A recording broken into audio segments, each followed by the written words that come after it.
කොහොමද යාළුවනේ? මේ තමයි මගේ පුංචි ගෙදර. ඔයාලට දැන් පේනව නේද? මගේ බුදු පහන තියෙන තැන. මෙතෙන්ට තමයි යාළුවනේ මං ගොඩක් ආසම. අපේ ළමයි වගේම මාත් මගේ මහත්තයත් හරිම කැමති තැනක් තමයි අපේ මේ බුදු පහන තියෙන තැන. ඔයාලා මේ වෙනකොටත් දන්නව ඇතිනේ මට බබාලා 4 දෙනෙක් ඉන්නවා කියලා. පුතාලා දෙන්නයි දූලා දෙන්නයි. පුතා නම් 7 වසරේ, අනිත් පුතා 2 වසරේ, අනිත් බබා පෙර පාසල්, අනිත් බබා තාම අවුරුද්දයි. ඉතින් යාළුවනේ අපි හිතනවනේ පොඩි ළමයි ඉන්නකොට අපිට ගෙයක් ලස්සනට තියාගන්න බැහැයි කියලා. ඔන්න ඔකට හොඳම උදාහරණයක් තමයි මේ අපේ ගෙදර. අපේ ළමයි සෙල්ලම් කරනවා, රණ්ඩු වෙනවා.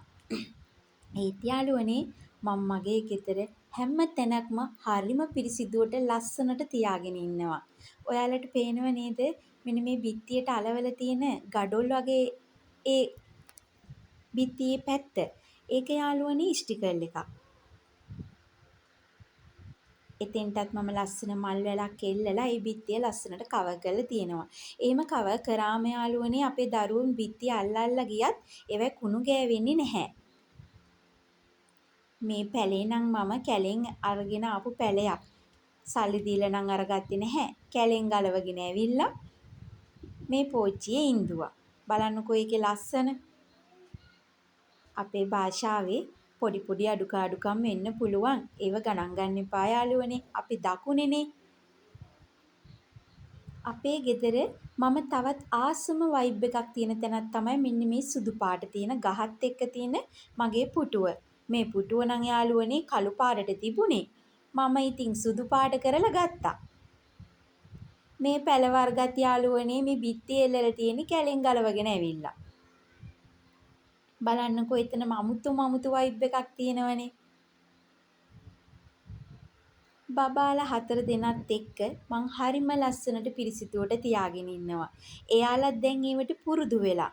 එයාලත් කිසිම දෙයක් අදින්නේ නැහැ. ගත්ත දේ ගත්ත තැන තියලා ඒ පිළිවෙල ඉගෙනගෙන තියෙනවා.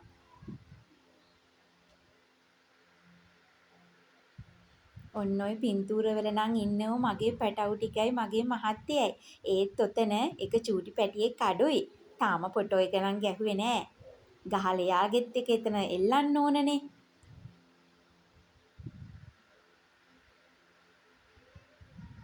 ඔය ඉන්නේ මගේ පැටවු ටිකයි මගේ පවුලයි. අපිට පුළුවන් යාළුවනේ උදේ පාන්දර මැහැරිලා දරුවෝ නැගිටින්නත් කලින් අපිට අපේ වැඩ ටික කරගෙන යන්න. අමාරුයි මහන්සි තමයි.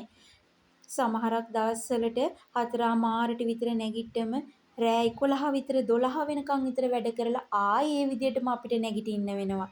දරුවෝ දෙන්න තුන් දෙනෙක් ඉන්න තැන්වල කොච්චර යුද්ධයක්ද කියලා තියෙන්නේ. ඔයාලා දන්නවනේ. එතකොට මට කොහොමද වැඩ ඇද්ද කියලා ඔයාලා හිතන්නකෝ. ඔන්න යාළුවනේ ඔය නම් යන්නේ මගේ කුස්සියට. මේකත් ඔයාලා කලින් පොඩි වීඩියෝ වල දැකලා ඇති. ඔය තියෙන්නේ අපේ වගාවේ කෙසෙල්. වගාවක් කිව්වට ලොකුවට නම් නැහැ. ඒත් මේ පළාතේ ඕන තරම් විදියට කෙසෙල් හැදෙනවා. බලන්න යාළුවනේ කුස්සියත් ඒ විදියටම තියෙනව නේද කියලා. අපි හැමතැනක්ම ලස්සනට පිරිසිදුවට එවෙලෙ මස් කළ තියාගන්නව නම් කිසිම ප්‍රශ්නයක් නැහැ යාළුවනේ.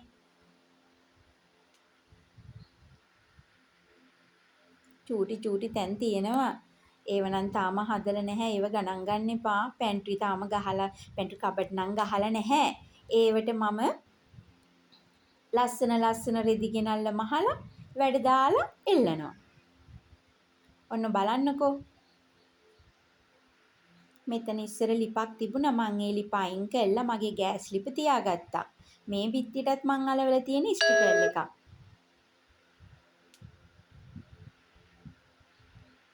අන්න බලන්නකෝ මම රෙද්දක් ලස්සනට මහලා එතන අර දරපෝරණුව වැහෙන විදියට එල්ලලා තියෙනවා. අන්න බලන්න මේ කර්ටන් එකත් ඒ වගේ. මට හිතුණ විදියට රෙදි අරගෙන ඇවිල්ලා මම්ම මහලා මම්ම දැම්මා. ඒකෙත් අමුතු ලුක් එකක් තියෙනවනේ. මගේ යාළුවෝ බලනවා ඇති ඇත්තටම මේ බබාලා 4 දෙනෙක් ඉන්න ගෙදරක්ද කියලා මෙහෙම තියාගෙන ඉන්නේ. ඔව් ඇත්තටම ඉන්නවා බබාලා 4 දෙනෙක්. හරිම යුද්ධයක්. හරිම දඟයි. ඒ වුණාට අපි පුංචි කාලේ ඉඳලා දරුවන්ට කියලා දෙන්න ඕන. ගෙදරක් වුණාම තමන්ගේ පොත් මේසයක්, තමන්ගේ ඇඳක් කොහොමද ලස්සනට පිළිවෙලට තියාගෙන ඉන්නේ කියලා. එතකොට අපිට කිසිම කරදරයක් නැහැ. ඒ වගේම යාළුවනේ දැන් අපේ ගෙදරට කවුරු හරි එනවා කියන්නකෝ. අපිට අමුතුවෙන් අස් කරන්න දෙයක් නැහැනේ. අපි ලස්සනට ගේ දොර තියාගෙන ඉන්නවනම් කිසිම කරදරයක් නැහැ. කොයි වෙලාවක කවුරු ආවත්. ඔන්න චුට්ට ආයෙත් අපි සාලෙට යනවා. ඔයාලටත් මෙහෙම දකිද්දි ආසයි නේද? මම නම් හරිම ආසයි මේ වගේ අස් කළා මේ කොහේ හරි අයිනකට වෙලා බලන්න අනේ ලස්සනට තියෙනව නේද කියලා.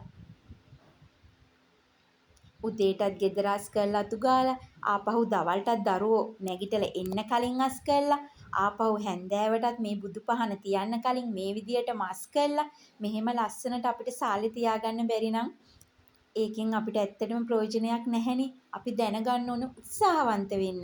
අපිට පුළුවන්කමක් තියෙන්න ඕනේ මේ දේවල් කරගන්න. ඔය ඈතින් පේන්නේ සැන්සවේරිය පැලයක්. මේවත් අපේ පැත්තේ ඕන තරම් තියෙනවා. ඉතින් අපි මේව සල්ලි වලට නම් කිසිම දෙයක් මං ගන්න නැහැ. ඔය බුදුරජාණන් වහන්සේ ළඟත් මම තියලා තියෙන පැලේ කැලෙන් ගලවගෙන ඇවිල්ලා. මේ ඔක්කොම එහිම ඉඳපුව තමයි යාළුවනේ. ඔයාලත් බලන්නකෝ මේ විදියට අස් කරලා කොච්චර සිතට හැනසීමක් දැනෙනවද කියලා. මේ විදියට මගේ වීඩියෝ වලට කැමති නම් අපේ channel එක subscribe කරලා like එකක් දාලා comment එකක් දාලා share පාරකුත් දෙන්න යාළුවනේ. එහෙනම් ඔයාලා හැමතෙම තෙරුවන් සරණයි.